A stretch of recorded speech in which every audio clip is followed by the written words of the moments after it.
Hi, welcome to the Online Jewelry Academy. I'm Professor John R. and I'm your instructor. In this video, I want to show you how to create something along these lines, which I'm calling a geode pendant. And as you can see, it is sparkly and glittery. It's because I bought a fumed geode that has a golden color on top of a natural stone. You could use a natural stone too and have a similar result, but I thought the gold on the brass was quite beautiful. Now, this particular pendant is interesting because it's capturing a slab of a rough cut stone and it's using a reverse turtle setting. A what? A reverse turtle setting is a backwards turtle setting where the normal turtle setting has prongs that come off the piece and come over the top to hold it. And here what you can see is I actually cut the prongs out from the center and left an opening so that you could see the back side and so you could see through the geode hole, and they come up over the top. Let's see if you can see that there. And they conform to the edge of the stone and then come over the top. Now, why did I do this? Well, I love the irregular shape of the geode, and I thought it would be cool to put it on a very regular or uniform shape, in this case a circle. And with the texture sort of contrasts against the crystalline structure of the stone. But what's really cool is that when I pull the prongs up, they maintain the surface texture on the prongs. Now, I got to give credit where credit is due. My student, Summer, she made a bracelet that was very similar to this, and I thought, you know what? I bet the OJA viewers would like to see something like that and maybe make something. So let me show you what some of the essential steps are. Now, I'm going to leave out a few steps because we have plenty of videos on the Online Jewelry Academy that cover things like sawing. So I'm going to show you the critical steps. Okay, so here's a geode that's similar to the one on the pendant that I already made. And what I did was I turned this stone over and I created a piece of paper that mimics the back of the stone. So the base of the stone is about that big. And what I did next was I traced a circle, and knowing that the base of my stone is approximately that big, I created a cutout that would allow the back of the stone to be exposed without letting the stone push through the back of the pendant. So let's take that off, and ta-da!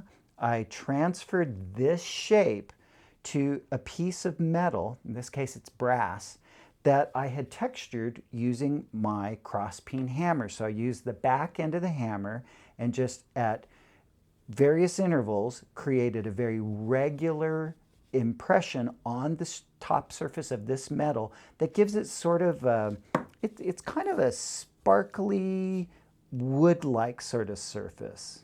I kind of like it. Now, I didn't shine this one up as much as I did this one, primarily because I wanted to see the difference between the two. And I kind of think that this surface is really nice. And all I did, I brass brushed it. So brass brushing in itself can be a finish on your metal surface. Okay, so let's look at this a little bit more closely now. So like I said, I transferred this paper model to metal. It's good to make paper models of things that you're trying to create because you can work out the kinks in the paper, and the paper's cheap. You can throw it away and start over if you need to make a new one. It's harder to cut the metal. All right, so this tongue that's sticking off the top, well, if I look back over at the one that I made, that tongue becomes the bail. Now, I cut the one out on this one a little bit longer because I'm not going to solder it. Instead, what I'm going to do is I'm going to use my forming pliers and I'm going to roll that piece of metal over to create a rounded shape for the bail. Now, just remember to stop at the top edge, and that way you'll just maintain the uniformity of your circle or whatever shape that you cut out. All right, so let's look at the inside now. Now, I rough cut out the prongs. You're going to be shaping the prongs with perhaps a shear, or maybe you might use a file or your saw, what have you. But just rough cut them out. The critical thing is that you want to place the prongs in areas where they're going to hold the stone without overlapping any interesting part of the stone. Remember, when you make a piece of jewelry, the metal is beautiful and the metal can be interesting, but when you're trying to feature a stone, you want to minimize the amount of metal that creeps onto that stone so that you can see the stone. The other thing too is, notice that I'm only using 3 prongs. Kind of different. It doesn't require 4. If I wanted to put 6 or 12 prongs, I could. But in this case, I thought it's going to be more interesting if I minimize the metal and I strategically place the prongs to hold the stone where I want it. Okay, so let's jump ahead. Let's talk about setting. That's what I really want to talk to you about, because this is sort of a preliminary piece to you learning how to set a stone in a regular crown or 4-prong or 6-prong setting. All right, so the first thing that I need to do is I need to lift these prongs up and seat the stone. Anytime that you are working with stone setting, you want to make sure that your stone is well seated. So let me put on my safety glasses because I have a little bit of magnification and can see better. And I'm just going to use a regular pair of flat nose pliers and start to lift these prongs. So we'll pull this one up. Now I've cut the prongs a little bit past the circle of the back side. So you can see as I lifted the prong out, it sort of cuts into that circle on the back side. So let's pull all of these out. So we've got 3 very strategically placed prongs on this item. And you want to pull them all the way up. Okay, so I've got the prongs up right now, and I know from playing with my paper model that I want to seat my stone sort of in this position. So what I'm going to do is I need to just pull them all the way out because the stone sort of has an angle to it. So the prongs are now all raised to the correct position, and I can double check the stone to make sure that it fits just right. It does. Let me show you though so that you know how to make yours fit. So number 1, you can see how the prong is adjusted to that angle of the stone. So it's cradling it just right so it won't budge.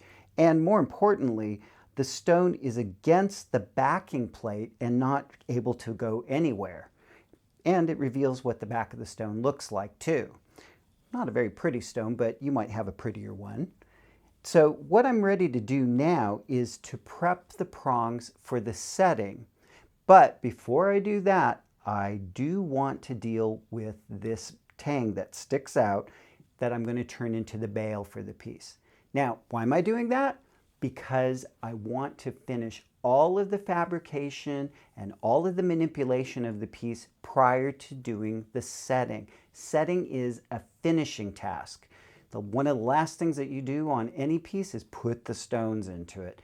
Why do you do that? Because they could get damaged along the way if you put them in too early. So let's take the stone out and let's deal with this now. Super easy. All I want to do is pick up my forming pliers, and I'm going to use the larger of the 2 jaws on the pliers, and I'm just going to grab at the end of this and I'm just going to start to turn it. So essentially what that means is that this project is one that you can do without any solder. So you can see how the top of the bail just blends into the background. All right, so now we're ready to move forward with the setting portion. So let's go back and let's reposition the stone back into the piece. And I'm going to take a Sharpie pen, and what I want to do is I just want to mark where the top of the stone touches the pendants. So I can just come along that edge and mark. And I'm just going to go around the stone and do this. Now, why am I doing this? Well, because I need to relieve these prongs. I want to be able to just fold them over very easily so that I don't put too much pressure onto the stone because you could crack the stone. Now, just looking at it, I can tell that this prong and this one down here for sure, they're a little bit long. I need to adjust their length because I don't want them coming up too much onto the stone. Remember, the goal is not to see too much metal on top of the stone. So let me just take a look here, and I can see that I can reduce this one by maybe this much. And I'm going to make this a little bit different from the other piece over here in that I'm not going to point the prongs this time. I'm just going to leave them blunt. And a really simple way of doing that is to just use metal shears. So I have a pair of shears. So I'm just going to clip them to make them a more friendly length to the stone. It's good that I'm wearing eye protection so that nothing flies into my eye. All right, so now I've clipped them, but they're a little bit sharp. So I'm going to just take a file and just break that edge a little bit and maybe bullnose the corners a little bit. In stone setting, especially when you're setting a diamond, one of the things that a jeweler will tell you is that you should do the setting in such a way that no aspect of any of the prongs will snag. And kind of an old school thing that you could hear from time to time is that if a woman could run her diamond ring down the length of a man's necktie without snagging the silk of the tie, then those prongs are done correctly. So we want to take off any little edge. Okay, so those are really good. All right, so like I said, I want to relieve the prongs a little bit so that they just bend right over. To do that, I'm going to use a tool like this one here. Now this is a larger version of what I already have loaded in the flex shaft. This is called a hart burr, and it has a very sharp cutting edge. And what I can do is I can just make a nice groove with the hart burr along the lines that I've already drawn. Okay, so let me grab my flex shaft and get it up to speed and make the cut. Now when you make these cuts, you want to be sure that you have good control and that you're holding your handpiece tight, because you don't want to go around the prong. That's a common mistake that many beginners make. Okay, so let me hit the pedal and get going here.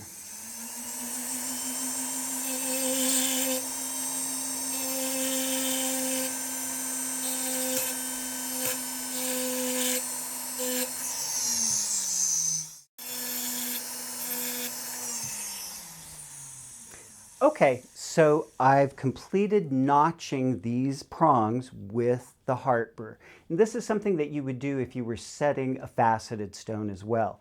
Okay, so let's take the stone, and we know where the top of the piece is, and I just want to reseat it.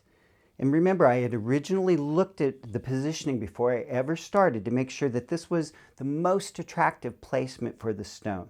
All right, so now I can take my flat nose pliers again, and I can just carefully start the bend by grabbing the prong to that notch and just starting to bend that prong over. So you can see how I've kind of just pre-bent that a little bit. So I'm going to go around and give all of them just a little bit of a start to the bend.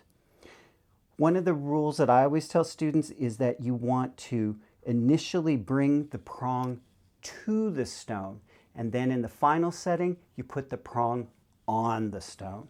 All right, so let me just bring these prongs to the stone. Okay, so you can see how they're all almost there, but not quite. Now there's a lot of ways that you could bring the prong all the way down into position. In this case, what I'm going to do is I'm just going to hold my piece, and I'm going to take the pliers and open the jaws and just gently start to bring the prong over and down. Now as you do this, maintain the positioning of your stone so that it doesn't move and readjust itself so that the prongs don't work properly. Okay, so the prongs are over, and in the final phase, I can take almost any tool. I could even take the pliers if I wanted to, and then just give them just a light push. Now, you could use stone setting pliers, you can use a prong pusher, you can use all types of tools to do this, but just be careful that you're maintaining the integrity of the stone by not adding too much pressure to it. all the pressure basically goes on the metal, not the stone.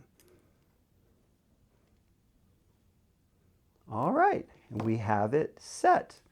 And there is a completed geode pendant. I hope you guys like this project, especially you beginners who are still a little bit afraid of your torch. There's no heat involved in this one. If you like this project and you'd like to see more videos like this one, you can find the complete Online Jewelry Academy playlist on our website at onlinejewelryacademy.com. Remember, we always post to Facebook, Instagram, and Twitter, and if you're not a subscriber to our channel yet, just click on the button in your lower right-hand corner and you'll instantly become a subscriber. And don't forget to like the video. Plus, if you'd like to support the production of future Online Jewelry Academy videos, you can support us through patreon.com. Thanks for watching.